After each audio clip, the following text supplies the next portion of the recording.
It's time for the Douglas Coleman Show. Mr. Smooth and Savvy is joined by guests from all walks of life, from the entertainment industry to authors to political and social commentators, the famous and not so famous, the controversial and the light and fluffy. We have it all. Now, here's Douglas Coleman.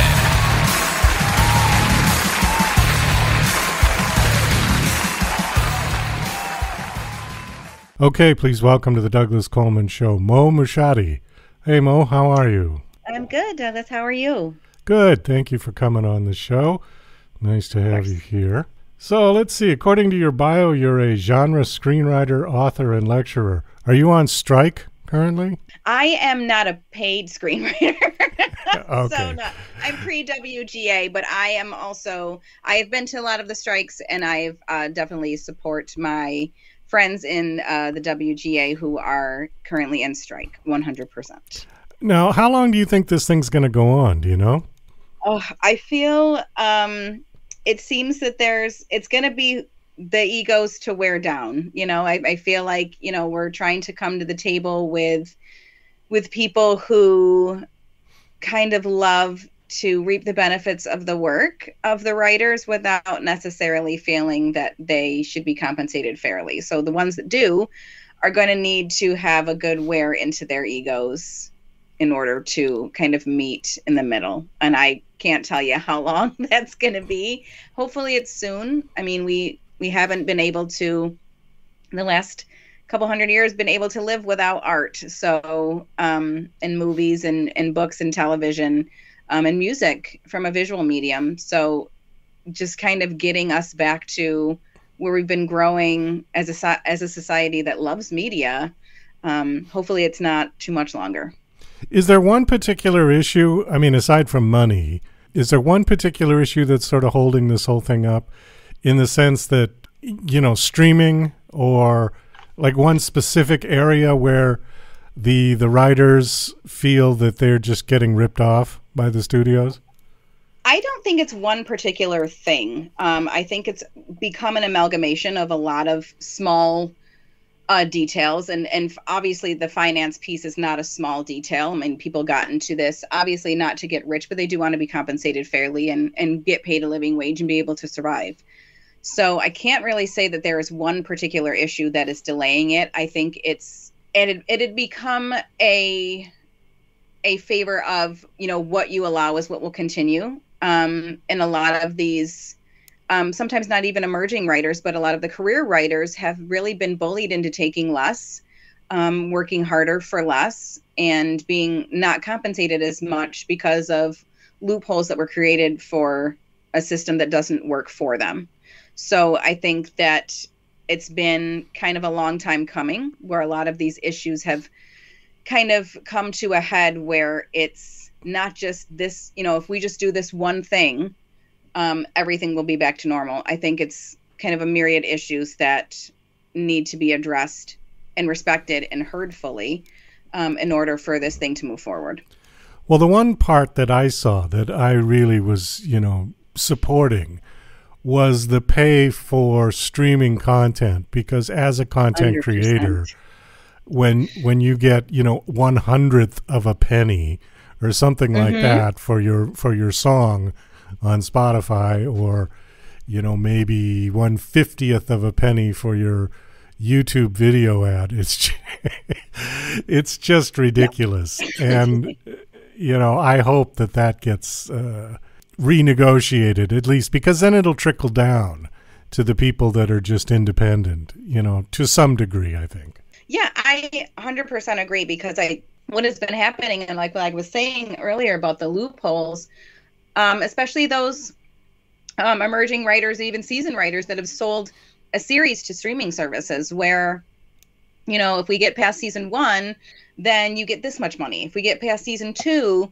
you'll get this much money. And if you get past season 3, you'll get this much money. And we're seeing a lot of shows that are out the gate, breakout hits, people are loving them, and then we're all surprised why they only have one season. Well, mostly because these studios or these production companies or these streaming services don't want to pay to the third season. Like, it was to get you to sign on, to get you to have their show, to get the viewership, but we're only going to give you that first third, and then now you're on your own. And then even if people do like it, we're going to take your show off the streaming service anyway, so now no one can access it. So it's those pieces that, you know, I think writers are very frustrated about, because it's such an incredibly long process, production, and also on a publishing standpoint, even a literary standpoint, it takes so long for something to get made. And even in that first initial piece where people are very excited about your project, it doesn't necessarily mean that it's going to go to production. There's been so many talks and so many projects that have kind of stalled either before production or during production. So it's kind of a crapshoot that you even get a show made. So obviously these writers and these teams are very excited to consider that their characters or their stories are going to make it to a third season. And it's not that everybody's going in starry-eyed by dollar signs, but it's the promise that people are going to believe in their art up into a third season. And that's the exciting piece. And to have the rug kind of pulled out from underneath them, you know, and being pulled out after a first season is pretty traumatic, you know, financially and emotionally. Oh, sure. Yeah. Well, I hope this thing resolves itself at some point, but I have a feeling it's going to go on for a little while. I don't think this is going to be frustrating. And I think of my friends every day that are, you know, struggling and are working writers, and this is how they've come to support themselves for decades, and it's not going to be feasible much longer for them. So we shouldn't be like I said, as a society that loves media, we shouldn't be having to create Kickstarters and GoFundMes for these writers who have had decades of career success or decades of work, just so they can pay the rent and buy groceries. It's not fair. No, it's not. And you know what? As a musician, I watched the same thing happen in music, where artists that I knew who were making a great living selling records had to start over again, because once streaming came along, nobody was buying records anymore. Yep. 100%. And so they had to, you know, some of them were getting to be too old to go out on tour. And, you know, where ticket prices in their day was, you know, $5 and $6. And you did the tour to promote the album, because the album was really your bread and butter. That's kind of all flipped around now. Now, more musicians that I know, the touring is their bread and butter. And people will actually, ironically enough, pick up the CD or something at the merch table at the concert. But they wouldn't think of buying it on Amazon prior to that. You know, it's very strange. Because and even this, like, in film too, like, I feel like I'm so happy for the you know, the video houses, or the, you know, that are putting out, you know, new DVDs of older movies, because we're finding a new love for physical media again because of things like this. Yeah. You know, there's still records being sold, you know, in vinyls being sold at kind of full force when I had a really big lull when, like, CDs came along. So it's nice to see that evolution kind of come back around. Hopefully it does. Yeah, hopefully I it stays. hope so too. So are you primarily a screenwriter, or I have a really novel pivoted author? from screenwriting into the literary world and the lecturing world in horror in general. Just because I've seen a lot more success in the literary world. I've been having a lot more fun writing short form horror, and I was writing short form television, so half-hour television. So it was an easy kind of pivot for me, but I really have grown to love the access to seeing something. And even though it is not, it's more of a marathon, excuse me, the publishing world. So you will put something out, maybe a year later it will be produced. But to have the community and the horror literary community be so incredibly supportive in an area where I really wasn't feeling that from the screenwriting community at large at the time that I chose to pivot. Obviously, you know, we've grown past that now with the solidarity that we have through the strike. But as a woman, first of all, as a woman of color, first of all, you know, second of all, as a woman over 40, trying to work in the horror space, it's very, you know, accessibility is very difficult. And I was kind of seeing that firsthand with projects not going through, or just not being given the opportunities. So I am more in the literary world and the lecturing world than a screenwriting world right now. Okay. Well, you've got a book out called Love Thy Sinner. Is this your first published novel, or how many do you have out? Yes. Well, I've been in 2 anthologies previous to this. So I have 2 stories that were out there through Brigid's Gate Press, which was a quaint and curious volume of Gothic tales, and then 206 word stories through Bag of Bones Press. So those were 2 anthologies I was featured in. And Love the Sinner is my first novella through Brigid's Gate that's just all on my own. So I'm very, very, very proud of her. Okay. It says on your bio that the concentration is on psychological and possession horror. Is this possession meaning demonic possession? No, actually, what's interesting about this, I mean, that's really what I write in, but this particular book is really more on the psychological horror aspect. Through Love the Sinner, it's really finding these characters in a very relatable state. And I say that because they're all doing very heinous acts, but it's something I feel like those acts are things normal people justify all the time. And what I'm very proud of in this book is that you have 7 deadly sins and then one mortal sin, but the devil doesn't feature anywhere really within this book as the driving force. It's all men and women, and just really trying to justify the worst acts possible underneath these sins umbrella. Okay. Well, it sounds very interesting. So what is NYX? Or is it Nyx? Or? That is Nyx. It's Okay. It's Nyx Horror Collective is a group that I belong to with 3 other incredible ladies. The co-founders of the group are Kelly Krause and Melody Cooper. And we started off in probably 2019 with pretty 20 plus folks. We really wanted to create a women's co-op, really, and an industry co-op where we could find more opportunities for women that were working in the industry, mostly filmmaking and screenwriting. But we really were trying to help out from an accessibility standpoint. Are you looking for an assistant director? Well, here is a female assistant director. Are you looking for a line editor for your script? Here is a female line editor that can just creating more opportunities for women.